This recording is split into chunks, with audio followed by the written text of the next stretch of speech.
Dans l'épisode de Demain nous appartient du jeudi 30 décembre 2021, les Moreno ont été cambriolés dans la nuit. Envoyé sur place d'Amiens, Adrien Robe trouve une toile signée Al et comprend qu'il s'agit du même voleur qu'à la Galerie Mercure. D'ailleurs, les toiles dérobées sont signées du même artiste, Stéphane Grimm.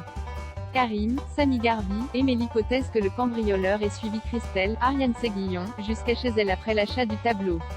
Il charge Damien de visionner à nouveau toutes les images de vidéosurveillance.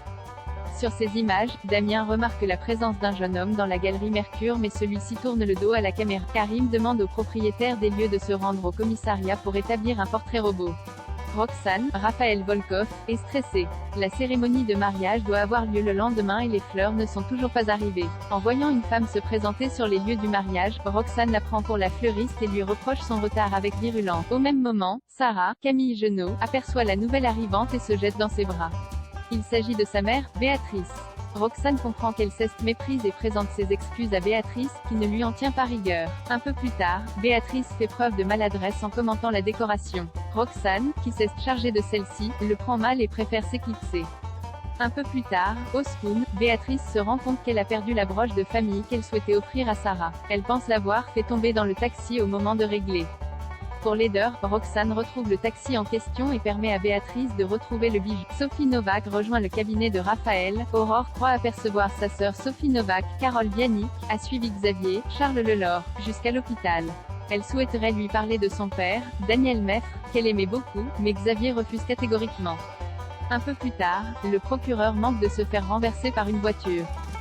Sophie apparaît et l'aide à se relever. Xavier comprend qu'elle l'a suivi à nouveau et accepte de lui accorder 10 minutes pour parler de Daniel. Au Spoon, Sophie explique à Xavier que son père lui a sauvé la vie. Lorsqu'elle avait 15 ans, elle vivait avec un père violent et abusif et Daniel l'a sortie de cet enfer. Par la suite, elle est tombée amoureuse de lui et a tout fait pour le séduire.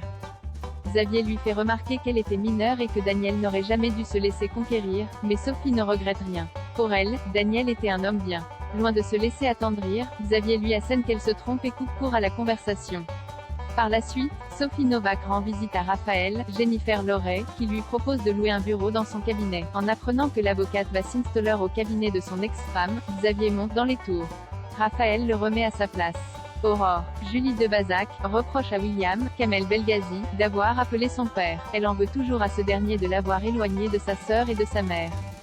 William lui conseille de crever l'abcès avec Pierre comme lui l'a fait avec Régis, Francis Perrin, au cours de l'été. Un peu plus tard, Aurore retrouve son père au Spoon.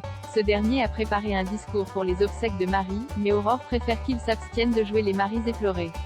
Pierre lui explique qu'en dépit de ce qui est arrivé, Marie reste la femme de sa vie. Agacée, Aurore coupe court à la conversation et quitte le Spoon.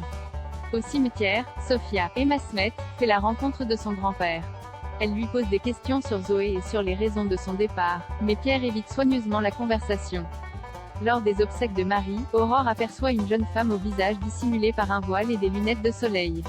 Persuadée qu'il s'agit de Zoé, elle part à sa recherche mais ne la trouve nulle part. Loading widget.